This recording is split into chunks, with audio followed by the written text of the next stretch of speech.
বাসমতি চাল আর গরুর মাংস দিয়ে আমি যেভাবে বিরিয়ানি রান্না করি আপনাদের সাথে সেটাই শেয়ার করব। ভীষণ মজার হয় খেতে। আশা করছি রেসিপিটি ভালো লাগবে। আসসালামু আলাইকুম এভরিওয়ান। প্রথমেই আমি কাজু বাদাম, পেস্তা বাদাম, কিশমিশ আর সাদা আর কালো গোলমরিচের গুঁড়া একসাথে ব্লেন্ডার করে নিয়েছি।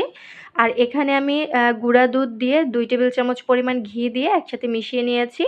তো এখানে আমি ছোট ছোট করে গরুর মাংস কেটে নিয়েছি। এখানে 1 কেজির থেকে কম গরুর মাংস নিয়েছি, আপনারা আপনাদের পরিমাণ মতো নিয়ে নেবেন।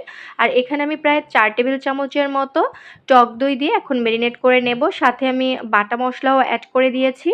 এখানে আমি সব ধরনের বাটা মশলাই ব্যবহার করেছি, জিরা বাটা, রসুন বাটা, পেঁয়াজ বাটা ও আদা বাটা। আর দিয়ে দিলাম বিরিয়ানির মশলা, স্বাদ মতো লবণ, দিয়ে দিচ্ছি কালো গোলমরিচের গুঁড়া, লাল মরিচের গুঁড়া অ্যাড করে দিয়েছি এখানে 1.5 টেবিল চামচের মতো। আপনারা যেরকম ঝাল পছন্দ করেন সেই অনুযায়ী গুঁড়া মরিচ অ্যাড করে দেবেন। তো এখন সব কিছু আমি ভালো মতো করে মেখে নিচ্ছি। মেখে নেওয়ার পরে এখানে আবারও 1 টেবিল চামচ পরিমাণ ঘি দিয়ে আবারও একটু মেখে রেখে দিব 30 মিনিটের মতো। আর আপনাদের হাতে সময় না থাকলে সেক্ষেত্রে কিন্তু ম্যারিনেট করে না রাখলেও চলবে। গরুর মাংস ম্যারিনেট করার সময় কিন্তু ঘিয়ের পরিবর্তে সয়াবিন তেলও দিতে পারবেন, তবে হ্যাঁ, ঘি দিলে কিন্তু টেস্টটা ভালো আসবে, তা তো আমরা সবাই জানি। হাতের কাছে থাকলে অ্যাড করে দেবেন। তো যাই হোক, চলে এলাম রান্না করার জন্য। এখানে আমি প্রথমেই পেঁয়াজ বেরেস্তা ভেজে নিয়েছি আর তার সাথে আমি বড় টুকরো করে আলু কেটেছিলাম, তাও ভেজে নিয়েছি একসাথে। তো ম্যারিনেট করা মাংসটা আমি রান্না করার জন্য দিয়ে দিয়েছি। 10 মিনিটের মতো রান্না করেছি। এখানে কিন্তু কোনো পানি দেইনি, মাংস থেকেই পানি বের হয়েছে।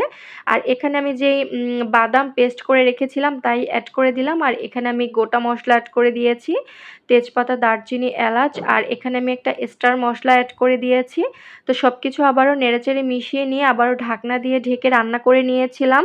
তো অফ ক্যামেরায় রান্না করেছি। আর এই পর্যায়ে হচ্ছে আমি ভাজা আলুগুলো অ্যাড করে দিলাম। তো এখন দেখুন রান্নার একদম ফাইনাল লুক। মাংস রান্নার কালারটা দেখে তো বুঝতে পারছেন মাংসটা কিন্তু একদম পারফেক্ট রান্না হয়েছে। আর এখন আমি দিয়ে দিচ্ছি আগে থাকতে যে ভিজিয়ে রেখেছিলাম বাসমতি চাল, তো সেই চালটা দিয়ে দিলাম। আর এখানে কিছু মশলাও অ্যাড করেছি আর দিয়ে দিয়েছি বাকি যে বিরিয়ানির মশলা ছিল তাই দিয়ে এখন ভালো মতো করে নেড়েচেড়ে মিশিয়ে নিচ্ছি। এই পর্যায়ে কিন্তু ভালো মতো মিশিয়ে দিবেন, পরে কিন্তু নাড়াচাড়া করতে গেলে বাসমতি চালটা কিন্তু ভেঙে যাবে, তারপরে আসলে ভালো লাগবে না। আর এই পর্যায়ে অ্যাড করে দিচ্ছি গুঁড়া দুধ আর ঘিয়ের সাথে যে মিশিয়ে রেখেছিলাম সেই মিশ্রণটাও অ্যাড করে দিলাম। আর এখানে আমি 1/2 টেবিল চামচের মতো চিনিও অ্যাড করে দিয়েছি, এটা আপনাদের টেস্ট অনুযায়ী আপনারা অ্যাড করে দেবেন। নেড়েচেড়ে দিয়ে এখন ঢাকনা দিয়ে আমি ঢেকে রাখবো। এখানে একটা টিপস হচ্ছে, বাসমতি রাইসটা কিন্তু ফুটে যাওয়ার পরে লম্বা হয়ে যায় আর খুব বেশি নাড়াচাড়া করতে গেলে কিন্তু ভেঙে যায়, এতে দেখতেও ভালো লাগে না আর খেতেও কিন্তু ভালো লাগে না। আমি যেহেতু বাসমতি চালটা 1 ঘন্টার মতো ভিজিয়ে রেখেছিলাম তারপরে রান্না করছি, তো এই কারণে কিন্তু আমার বাসমতি চালটা আর সিদ্ধ করে রান্না করতে হয়নি।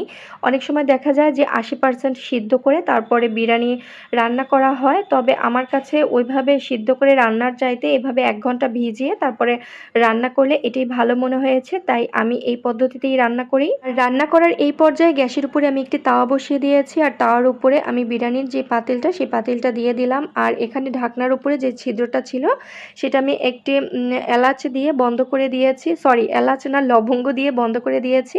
তো এইভাবে আমি কিছুক্ষণ দমে রান্না করে নেব, তারপরে দেখুন আমি পরিবেশন করে নিচ্ছি। দেখে তো বুঝতে পারছেন একদম ঝরঝরা হয়েছে কিন্তু, আর বাসমতি রাইসগুলোও কিন্তু ভেঙে যায়নি। তো একদম পারফেক্ট আর মজাদার একটি বিরিয়ানি রান্না হয়েছে বাসমতি চাল আর গরুর মাংস দিয়ে। তো এটা হচ্ছে আমি সন্ধ্যার সময় আবার ইফতারের পরে পরিবেশন করে নিয়েছি। আশা করছি আপনাদের কাছে ভিডিওটি ভালো লেগেছে। সবাই ভালো থাকবেন।